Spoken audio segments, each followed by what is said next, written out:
Hello and welcome back to the show. We're talking today with Frank Chase Jr., I should say Jr., I didn't say that before, author of the book False Roads to Manhood, subtitled What Women Need to Know, What Men Need to Understand.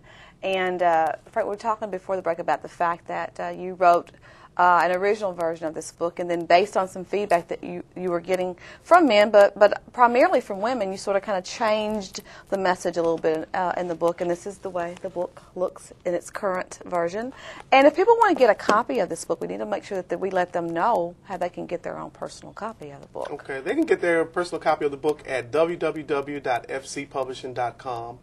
They can go to Amazon.com. They can go to Barnes & Noble. And I believe you can go to Borders Books. I think Borders Book and Barnes & Noble or Amazon are all together now. Okay. So they can go to Borders, Amazon, and fcpublishing.com, and they can get a copy of the book. Okay. And also, you have a website that people can visit that they can sort of kind of get a history of the book and how it's sort of kind of evolved. Right. I put together a blog site to talk about the history of the book and what has happened to it since publication. And that website is frankchasejr.vox.com. Okay. So they just put the HTTP in front of it and just put that in as frankchasejr.vox.com. And we'll have it on the screen for you too.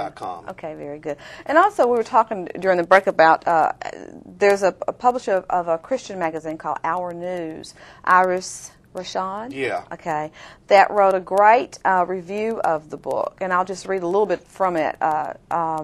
She says, in this painfully good work, Frank reminds us all the redemptive power of the cross. Frank becomes vulnerable, stripping himself of male egotism and pride's false coverings, what a lot of men can't do.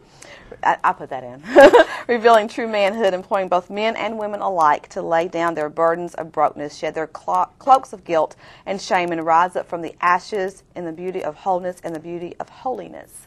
And that's really kind of sums up what this book is about. Yes. You have to be, if you want to work through some things, and a lot of people can't always do this, but you have to be true about what you have gone through, but you have to be true to yourself. Right, you can't lie to yourself. Right. And that's difficult for a lot of people to do, and even more difficult to put down in a book and let other people read about what you've gone through. That is true. I had to put some parts of my life in the book. Yeah. Because if I didn't, it wouldn't have been authentic to me. Yeah. And so I think that if you have a destiny, and I use this term all the time, if you have a destiny, you're going to have to, and destiny is an acronym that I use all the time, determined effort so tenacious it negates yuck. So you have to have determination to heal. You have to have effort to heal. You have to be tenacious.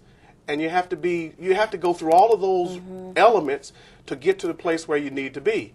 And the yuck term in destiny, it simply means people who disdain you, who disrespect you, who have no respect for you at all. Haters. Yeah, the haters. And so you have to have determination so tenacious it negates yuck. And yuck will meet anything that is against you in trying to reach your goal in life.